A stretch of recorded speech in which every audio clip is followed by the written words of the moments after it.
Oke everyone, welcome back again di Bitcoin Update. Di video update kali ini kita bakal quick aja karena memang progress Bitcoin sejauh ini sih masih sejalan dengan previous analysis ya.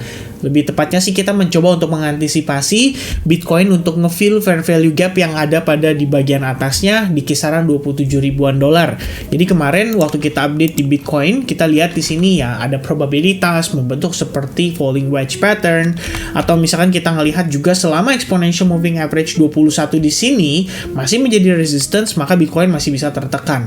At least dengan kondisi tadi malam, Bitcoin itu di bawah koreksi jauh sampai ke level 25.300. Jadi pada time frame daily, jatuhnya dia seperti mengambil lebih banyak order yang tersedia di bawah.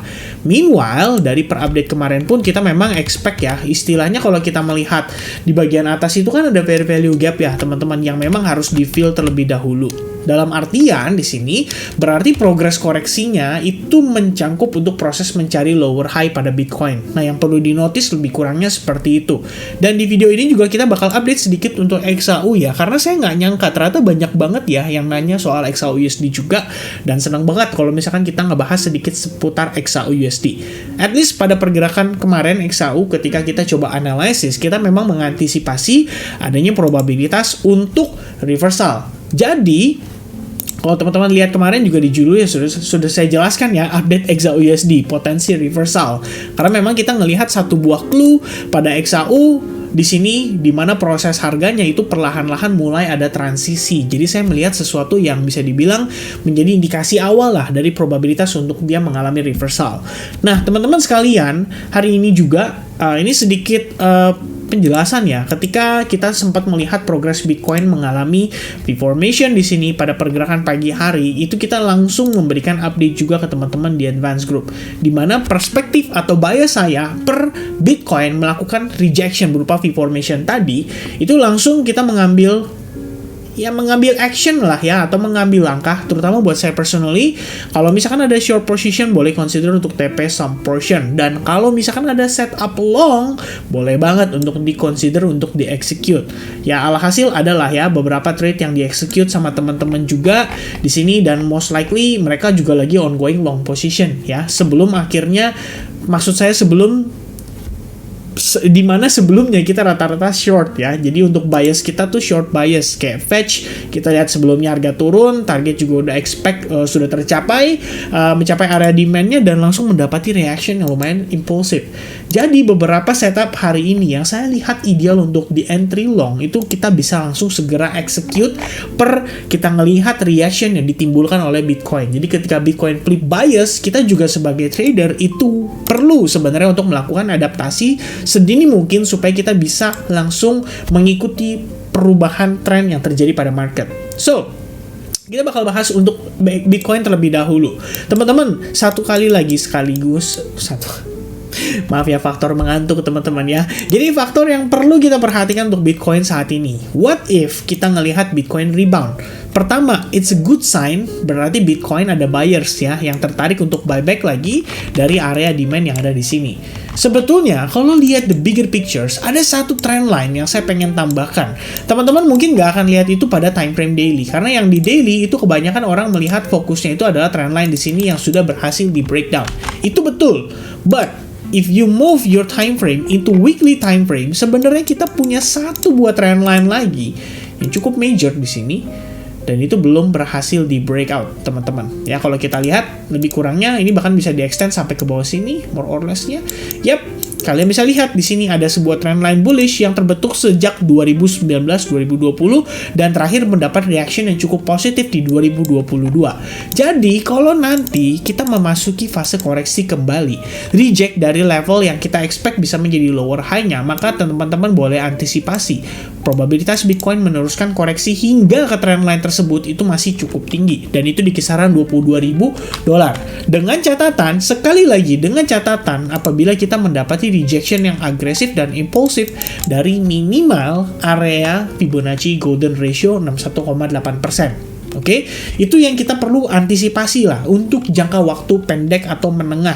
Ya lebih kurangnya. Kalau long term sih kita nggak usah ngomong deh ya. Secara historical data, halving itu semua punya pengaruh terhadap pergerakan Bitcoin secara masif. Jadi kita juga perlu bisa dibilang memperhatikan data-data tersebut dan kondisi perubahan fundamental pada market, baik itu Bitcoin-nya ataupun dalam segi perekonomian di beberapa negara yang secara aktivitas itu mempengaruhi market cap daripada Bitcoin dan kawan-kawan. Lebih kurangnya seperti itu.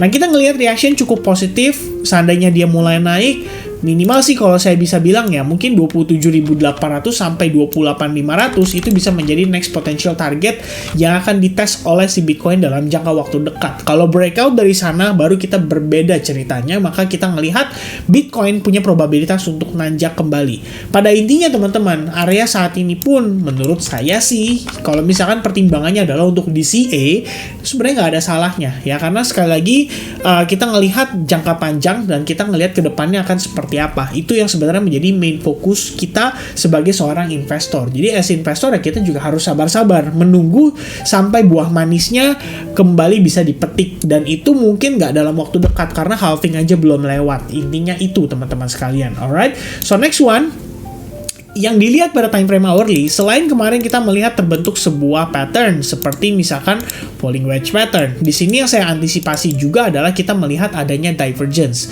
Sebenarnya kondisi tersebut sudah saya lihat beberapa waktu lalu.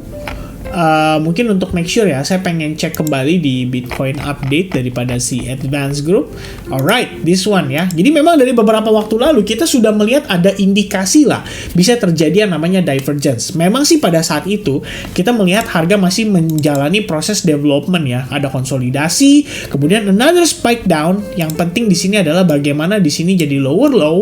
Meanwhile RSI-nya sudah create yang namanya higher low. Dan secara indeks RSI-nya juga sudah di atas 50 kembali. Di sini biasanya market itu memiliki pergerakan yang kecenderungan bullish. Jadi at least untuk short term-nya teman-teman sekalian, selain kita sebelumnya melihat ada V formation dan a little bit retracement before another push to the top, di sini saya pikir yang lebih baiknya lagi adalah kita udah berhasil breakout terhadap previous supply zone, di mana tadinya saya pikir di sini kalau kena reject dan retracement terjadi dalam faktor yang lambat, ini berarti tetap ya opportunity untuk buy pada altcoins. Tapi kalau misalkan proses agresif, maksud saya turunnya cenderung agresif seperti ini, nah hal tersebut bisa jadi malah menyebabkan altcoins kembali tertekan lagi, karena kenaikan Bitcoin dengan posisi seperti ini biasanya diiringi dengan Bitcoin dominance yang juga nanjak.